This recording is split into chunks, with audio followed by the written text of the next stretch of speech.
Bonjour à tous et bienvenue dans cette nouvelle vidéo de redéballage de boîtes. Alors avant d'entrer dans le vif du sujet, quelques petites remarques. Alors déjà aujourd'hui, le 18 juillet, j'ai mon 50e abonné, ouais super. Ça m'amuse un peu, bon ça...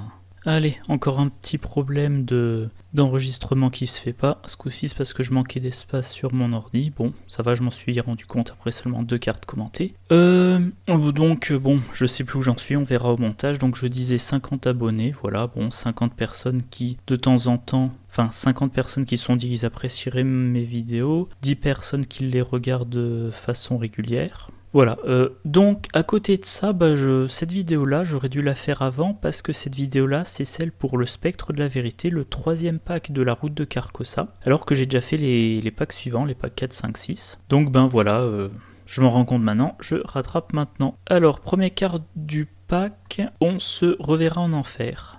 Donc c'est une carte gardien, c'est un événement de niveau 0 qui a le trait esprit, qui a 2 icônes de force. Trait esprit, donc c'est utilisé par Calvin White. Chaque ennemi non élite engage avec vous est vaincu. Vous êtes vaincu et subissez un traumatisme physique. Cette action ne provoque pas d'attaque d'opportunité. Alors, dans l'ordre, moi c'est une carte que je mets dans tous mes decks combattants qui peuvent l'inclure. Qu'est-ce que fait cette carte-là? Déjà, tous les ennemis non élites engagés avec vous sont vaincus, donc vous n'avez plus à vous en soucier. Il reste éventuellement ceux qui sont élites. Vous êtes vaincu et subissez un traumatisme physique, ok, et pas d'attaque d'opportunité. Du coup, vous ne pouvez pas être vaincu par les attaques d'opportunité avant de résoudre la carte. Parce que quand on effectue une action et qu'on est engagé, c'est on paie le coût de l'action, on résout les attaques d'opportunité, puis on résout l'action. Donc là, vous n'avez pas le problème, vous appliquerez l'effet de la carte tout le temps. À quoi est-ce que cette carte va servir? Il y a trop d'ennemis engagés avec vous, voilà, ils sont tous vaincus. Le fait qu'on soit vaincu et qu'on subisse un traumatisme physique, on parle de la classe gardien, ils ont beaucoup de santé normalement. L'exception, ça va être Caroline Fern, mais Caroline Fern, elle n'est pas combattante. Donc elle, je lui mettrai pas, on se reverra en enfer dans le deck. Donc un traumatisme physique, c'est mieux qu'un traumatisme mental. Dans quelles circonstances, moi, je vois l'utilité de cette carte? Eh bien, déjà, si vous êtes sur le point de vous prendre un traumatisme mental, vaut mieux prendre le traumatisme physique. Bon, si c'est uniquement pour ça, c'est un peu dommage. C'est pas inintéressant, mais c'est un peu dommage. Mais sinon, typiquement, vous êtes dans un scénario où soit parce que le scénario l'exige, soit parce que vous êtes rendu compte que c'est ce qui était le mieux dans ce cas-là, vous devez abandonner. Mais pour pouvoir abandonner, vous devez aller à un lieu où il y a des ennemis, ou alors traverser un lieu avec des ennemis. Et bien vous faites passer votre gardien en premier, mettons Mark Harrigan, il entre dans le lieu, tous les ennemis l'engagent, il joue on se reverra en enfer. Alors attention, c'est pas une action rapide, il faut qu'il lui reste une action. Et hop, tous les ennemis sont vaincus. Ensuite, l'autre investigateur joue, mettons que c'est Daisy, elle entre dans le lieu, il n'y a plus d'ennemis et elle joue l'action abandonnée. Ou alors elle va dans le lieu suivant, elle joue l'action abandonnée. Du coup, vous allez avoir la résolution, tout le monde est vaincu ou a abandonné. Daisy n'aura pas à combattre les ennemis, elle ne se prendra pas d'attaque d'opportunité. Si les ennemis sont dans le lieu où vous abandonnez, vous vous en moquez parce que une action d'abandon ne déclenche pas d'attaque d'opportunité. Mais si vous aviez à traverser le lieu, ça aurait été j'entre dans le lieu, je sors du lieu, je me prends toutes les attaques d'opportunité et éventuellement Daisy aurait été vaincue et serait pris un trauma physique, ce qui est assez rude pour elle de mémoire, elle a que 5 points de vie. Voilà. Autre chose, les ennemis sont vaincus s'ils ont des points d'expérience, s'ils ont victoire X, vous les mettez dans la pile de victoire, ça vous fait de l'expérience en plus. Voilà, donc effectivement c'est quand même mieux de ne pas en avoir besoin. Si vous utilisez cette carte, en général, c'est parce que vous êtes un peu mal barré, ou qu'il vous manque un tour, ou que vous dites, bon, ça pourrait être pire, je prends pas le risque de jouer une autre phase de mythe. Mais c'est pas une carte qui vous demande trop d'efforts pour la mettre dans votre deck. Dans ma précédente vidéo, donc ça doit être la Pal Carcosa, je parlais de la carte Trompe la mort, c'est une carte qui coûte 5 points d'expérience. Pour un effet qui en gros dit vous devriez être vaincu, ben non vous l'êtes pas. Là c'est une carte de niveau 0 qui vous dit ah vous êtes dans une situation catastrophique, vous allez peut-être obtenir la pire résolution possible du scénario, ben non. Donc je trouve qu'un exemplaire dans le deck c'est pas un gros sacrifice, d'autant plus qu'il y a 2 icônes de force. Vous faites un combat, vous pouvez vous attribuer plus 2 en force. Donc au final, très bonne carte en un exemplaire dans les decks de gardiens, en duo ou en multi. En solo, je sais pas trop. En solo, vous perdez tout l'aspect le gardien sacrifie pour les autres, mais vous conservez quand même l'idée un trauma physique plutôt qu'un trauma mental. Donc Roland Banks peut utiliser la carte. il est sur le point de perdre et de se prendre un trauma mental. Ben non, à la place il se prend un trauma physique. Carte suivante, le 45 automatique, c'est un soutien de niveau 2 qui coûte 4, qui occupe un emplacement de main. C'est un objet, une arme à feu. Utilisation 4 munitions, dépensez une munition, combattre, vous gagnez plus de en force pour cette attaque. Cette attaque inflige plus un dégât, ignorez le mot-clé riposte pour cette attaque. Alors, par rapport au niveau 0, le niveau 0 c'était plus 1 en force et plus 1 dégât. Donc là, qu'est-ce que vous gagnez? Vous gagnez un plus 1 en force additionnel et vous ignorez le mot-clé riposte. Ouais, plus 1 en force additionnel, c'est pratique. Ça permet de toucher plus facilement. Ignorer riposte, idéalement vous n'avez pas besoin d'ignorer riposte parce que vous ne ratez pas votre tir. Mais c'est vrai que la riposte en général c'est très problématique. Pour un gardien, surtout si l'ennemi inflige beaucoup d'horreur. Moi je suis pas trop convaincu dans la mesure où l'arme est intéressante, mais pour 2 points d'expérience, comment dire, la carte est bien, mais ça coûte 2 points d'expérience. Pour un point d'expérience de plus, vous avez la Thompson de niveau 3, qui certes coûte 6 à jouer, mais qui va vous fournir des ressources, qui donc sur le long terme se remboursera. Vous avez, je n'ai pas la liste de toutes les armes en tête, mais disons c'est une bonne arme, mais vous êtes à mi-chemin avec une grosse arme. Ça c'est on va dire une petite arme plus. Vous êtes à mi-chemin en coup d'expérience d'une grosse arme et ça paraît pas... on en est encore loin en termes d'efficacité.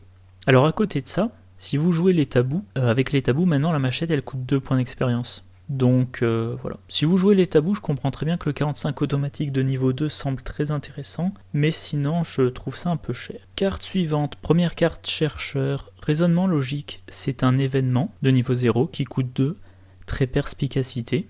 Bon, je vais pas revenir sur le fait que très perspicacité c'est intéressant pour un certain nombre de cartes. 2 icônes de volonté, à jouer uniquement si vous possédez au moins un indice. Choisissez un investigateur dans votre lieu. Soit cet investigateur soigne 2 horreurs, soit il défausse une carte terreur de sa zone de menace. Alors avoir un indice, c'est pas dur pour un chercheur. Soigner 2 horreurs, ça va être très bien, notamment pour l'autre investigateur qui est probablement un combattant avec beaucoup plus de santé que de santé mentale. Et défausser une carte terreur de la zone de menace, ça peut être extrêmement efficace.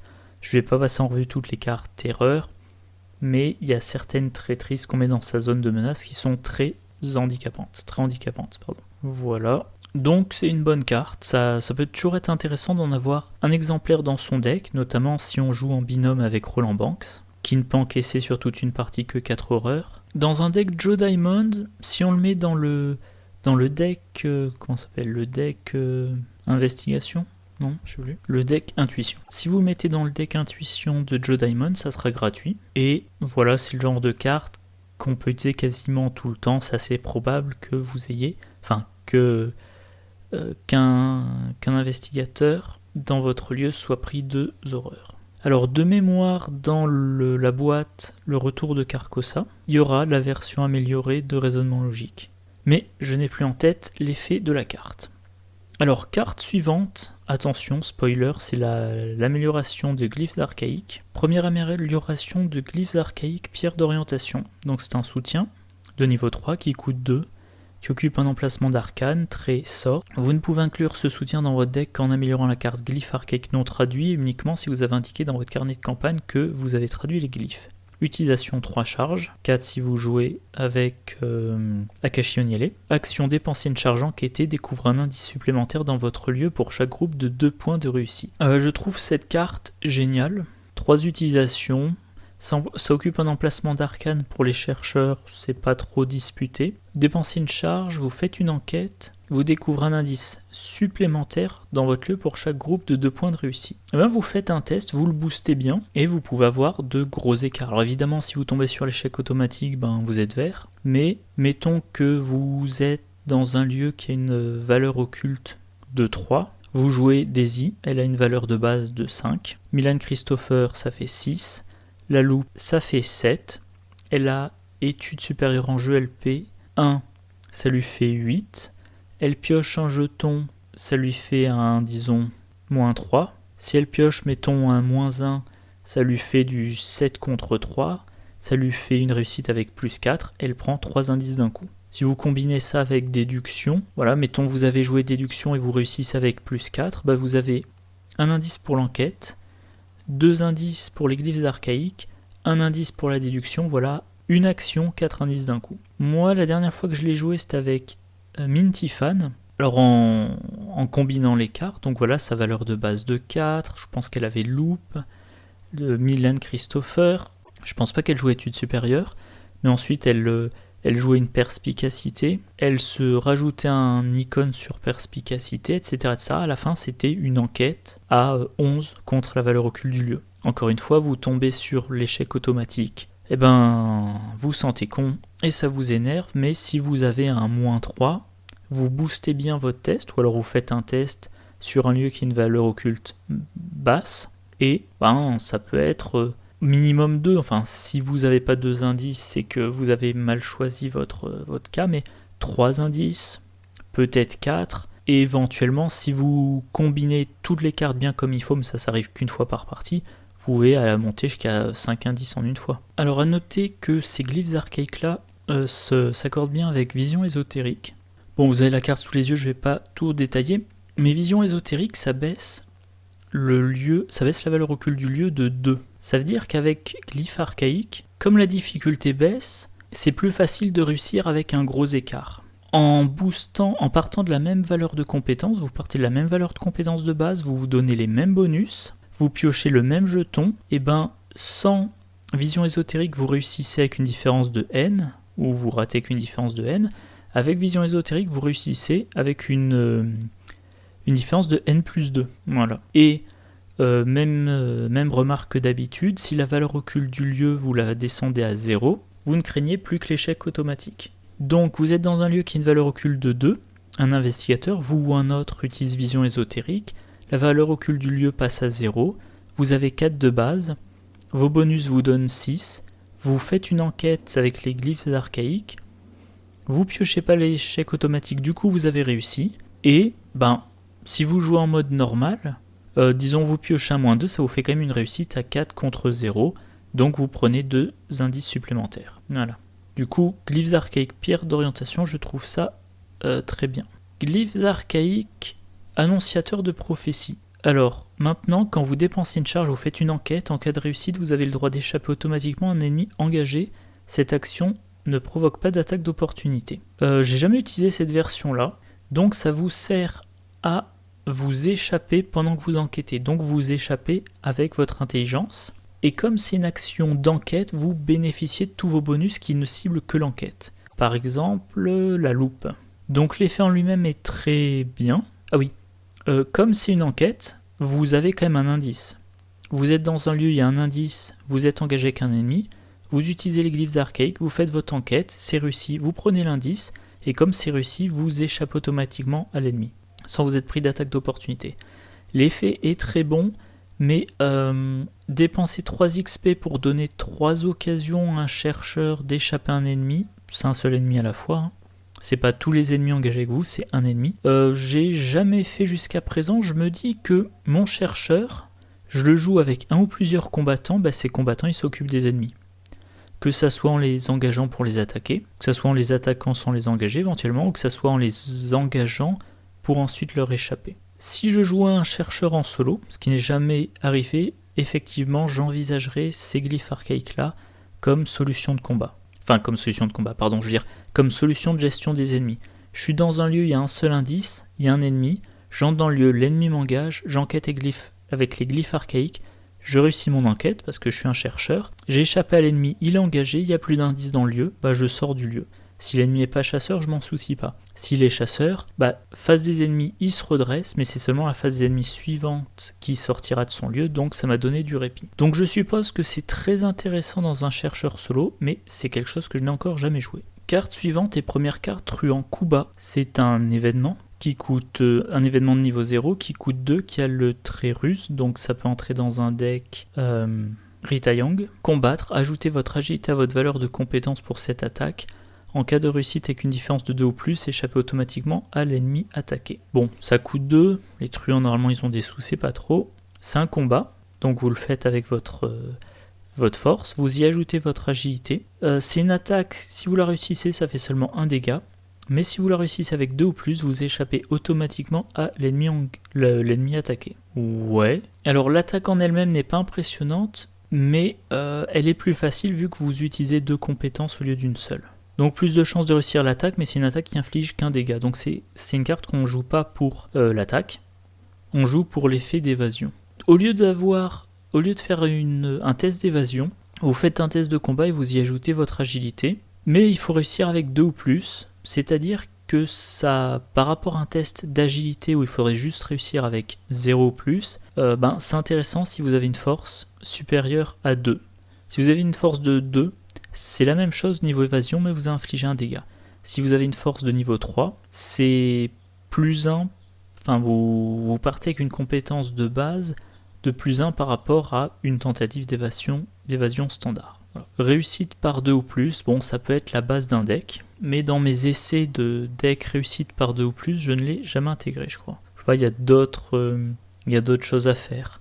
Des compétences comme dextérité pour booster de 2 son agilité, l'utilisation de débrouillard. Carte suivante, vol à la tire de niveau 2, c'est un soutien qui coûte 2, 2 icônes d'agilité, talent illicite, rapide, réaction. Après que vous avez échappé à un ennemi incliné, vol à la tire, piochez une carte ou gagnez une ressource. En cas de réussite avec une différence de 2 ou plus, faites les deux à la place. Le niveau 0, c'était quoi? C'était après que vous avez échappé à un ennemi incliné, vol à la tire, piochez une carte. Donc là, au niveau 2, vous avez le choix, soit vous piochez une carte, soit vous gagnez une ressource. Si vous réussissez avec 2 ou plus, vous faites les deux à la fois. Deck truand, normalement il s'évade bien, donc ça va être facile à activer. Piocher une carte ou gagner une ressource, les deux sont intéressants. Vous jouez ça dans un truand friqué évasion, c'est une source de revenus. Vous jouez ça dans un deck réussite par 2 ou moins, ça va être une source de cartes. Pour avoir toujours une carte à jouer, que ça soit opportuniste, que ça soit dextérité, pour avoir vos bonus nécessaires à la réussite avec une différence de 2 ou plus. Et si vous réussissez avec une différence de 2 ou plus, vous gagnez une ressource et piochez une carte. Donc moi je trouve que si vous avez un truand qui s'évade plutôt que combattre, moi je crois que c'était le cas de tous mes truands que j'ai joués jusqu'à présent, c'est intéressant. Et le niveau 2, c'est intéressant de manière générale, mais c'est très intéressant si vous jouez la mécanique réussite par 2 ou plus. Carte suivante, première carte mystique. C'est un événement de niveau 0 qui coûte 1, un icône libre, très perspicacité. Mélangez votre pile de défausse dans votre deck et piochez une carte. Retirez flux quantique de la partie. Alors, vous mélangez toute votre défausse dans votre deck, vous piochez une carte. Donc vous avez utilisé une carte, mais vous repiochez une carte. Ok, ça c'est une chose. Mélangez la défausse dans le deck. Déjà, quand vous devez mélanger votre défausse pour faire un nouveau deck, pour pouvoir piocher une carte, vous prenez une horreur. Là, vous prenez pas d'horreur. Ensuite, il est possible que vous n'ayez pas eu de chance sur les cartes que vous avez eues ou vous avez eu à défausser. Vous savez que toutes les bonnes cartes de votre deck sont parties dans la défausse, vous les remettez dans votre deck. Et enfin, des autres exemples, il y a quasiment plus de cartes dans votre deck et vous savez que dedans il y a les 2, 3, 4 faiblesses de votre deck, quoi. Et vous remélangez votre défausse dans votre deck et maintenant vous avez moins de probabilité de tomber sur une faiblesse quand vous piochez. Et alors c'est un léger spoiler, mais si vous jouez la campagne de Dunwich, c'est intéressant. Carte suivante, recharge, c'est un événement de niveau 2 qui coûte 0, 2 icônes de volonté, sort, choisissez un soutien sort ou relique contrôlé par un investigateur dans votre lieu et révélez un pion KO pris au hasard dans la réserve du chaos. Si vous révélez un symbole crâne, cultiste, tablette, tentacule ou échec automatique, défaussez le soutien choisi. Sinon, ajoutez-y 3 charges. Ça vous coûte rien comme ressource, seulement une action. Si tout se passe bien, vous mettez 3 charges sur un sort ou une relique. Si vous piochez le mauvais symbole, vous défaussez votre soutien qui n'avait plus de charge. Vous attendez que votre soutien soit à court de charge ou quasiment.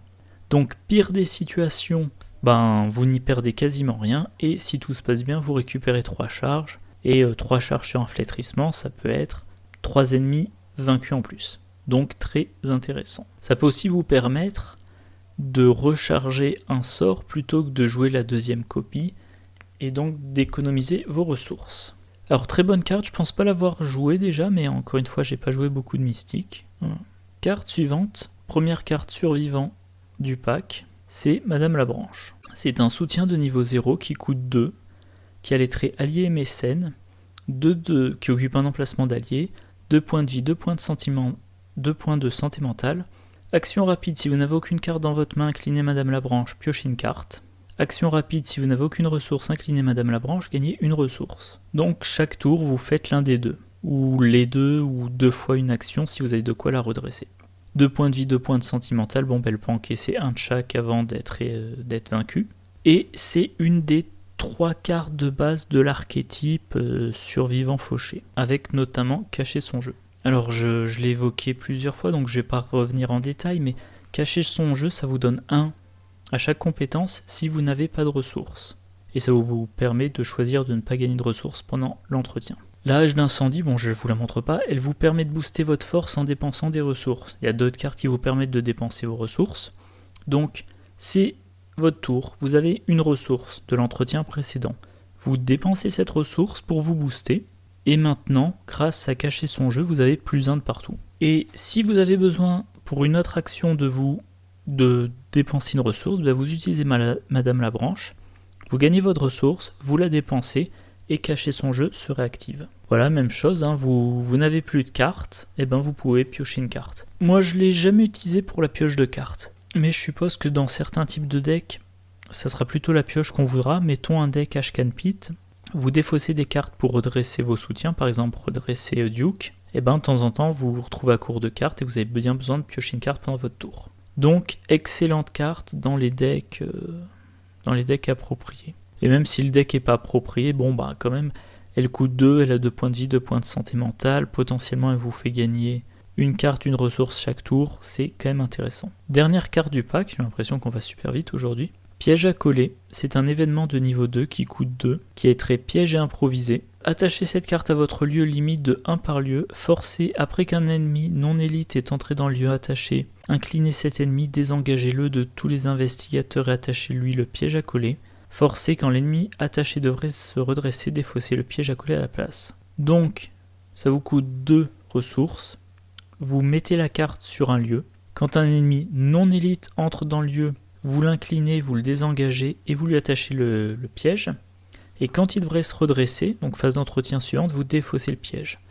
Donc vous vous donnez un petit peu de marge. Phase des investigateurs, le survivant utilise sa dernière action pour jouer le piège à coller. Phase des ennemis, le chasseur entre dans votre lieu, il est non élite, il se récupère le piège à coller, il est incliné, donc il attaque personne. Phase d'entretien, il se redresse, il devrait se redresser, vous défaussez le piège à coller à la place, donc vous ne le redressez pas. Phase d'investigation suivante, votre investigateur il sort du lieu. Phase des ennemis, l'ennemi est toujours incliné. Phase d'entretien, là il peut se redresser, donc vous donnez de la marge. Vous donnez une marge, il y a 2 phases d'ennemis pendant lesquelles vous ne serez pas attaqué. C'est une carte, je ne sais pas, je ne l'ai jamais utilisée, elle coûte 2, elle nécessite une action, vous attachez un lieu, il faut que l'ennemi entre, il faut qu'il soit non élite, je trouve que ça fait quand même beaucoup de conditions pour retarder un ennemi. Si un ennemi est vraiment très dangereux, en général il est élite, s'il n'est pas élite, vous devriez être capable de vous en débarrasser autrement. Voilà, c'était la dernière carte du pack. Ouais, c'est amusant. Il y a 11 cartes en tout dans le pack et là j'en suis à peu près 35 minutes d'enregistrement. Ça allait super vite. Bref, le récapitulatif. On se reverra en enfer dans tout deck de gardien combattant, j'en mets un. Si les choses se passent plus mal que prévu, ça vous permet d'éviter le pire. Et si tout se passe bien, vous avez un +2 en force. 45 automatique de niveau 2, il est intéressant. Mais pour 2 points d'expérience, je préfère un flic en patrouille de niveau 2 où je garde ça de côté et quand j'ai 4 ou 5, je m'achète vraiment une arme très puissante. Raisonnement logique, il suffit d'avoir un indice. C'est pas difficile pour un chercheur. Ça coûte 2, ça va pour un chercheur. Un investigateur dans le lieu soigne 2 horreurs ou défausse une carte terreur. Ça va être pratique pour aider le gardien qui risque le trauma mental ou qui a une carte très, très affaiblissante dans sa zone de menace. Bonne carte. Et la version améliorée qui sera dans le renouveau promet d'être encore plus intéressante. Glyphe archaïque, pierre d'orientation. À 3 reprises, vous faites une enquête, vous boostez bien cette enquête et vous pouvez avoir plein d'indices. Ça peut être intéressant de le combiner avec une carte qui fait baisser la valeur occulte du lieu, comme la vision ésotérique.